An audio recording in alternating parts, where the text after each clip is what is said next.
magkakasakit, pero hindi magda-diet. So, meron po tayong taba ng baboy at hipon, at ito ang paghahaluin natin sa ating sinigang.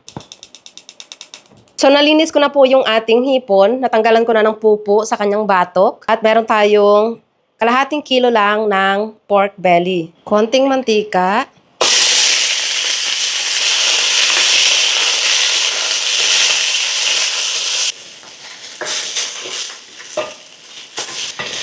Hanguin muna natin.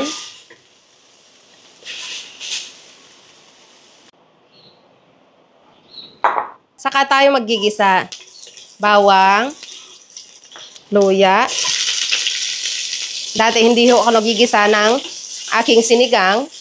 Pero mula noong tinry ko, ay lagi na rin ako nagigisa. Pero sometimes, depende sa mood. Sibuyas. 2 sibuyas na malalaki. Merong isang naiwan dahil isasabay natin sa mga gulay mamaya kapag may sabaw na. Kamatis.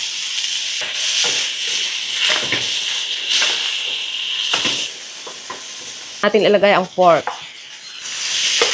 Malalaking tipak lang dahil sinigang. At hayaan lang natin ito, masangkot siya. Ayan, pumuputok-putok na mga kaumami.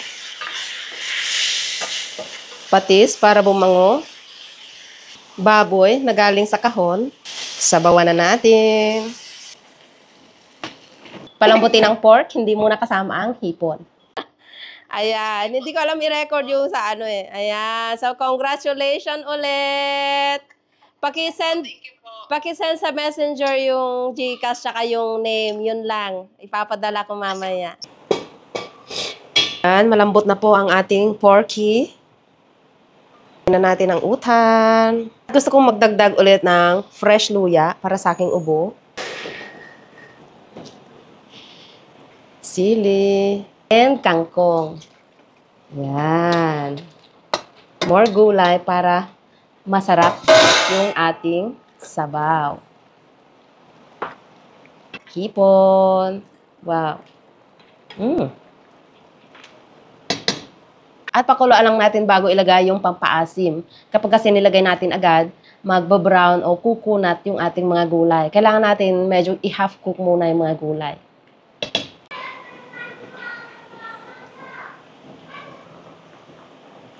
Saka natin ilalagay ang ating sinigang sa sampalok mix. Yan mga kaumami, so kanya-kanya po kami. Andito ang aming ate na not feeling well din. At andun sa loob yung tatlo na gumaling na. Ayan, so hiwa-hiwalay po muna tayo. Big May? Ma. Nagustuhan po niya ang sabaw. Mabuti naman at nakakakain.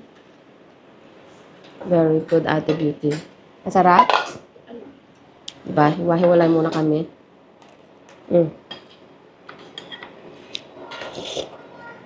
Wow. Grabe. Parang gusto mo na lang humigop. Mabuti na lang talaga kahit not feeling well, nakakakain. Sabaw ulit. Bahala na yung daddy namin doon maghimay-himay ng hipon para sa dalawa.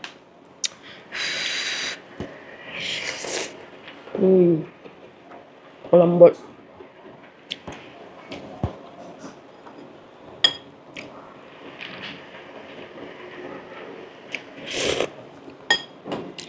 Ang sarap ng pinagsamang hipon flavor at baboy. Medyo na-overcook po yung ating hipon. Sobraan sa kulo. Pero matamis pa rin naman.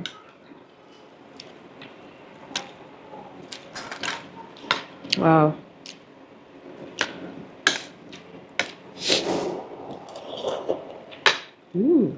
So, ayun mga kamami, kung di nyo pa nasubukan ang pork and hipon sinigang, try nyo na.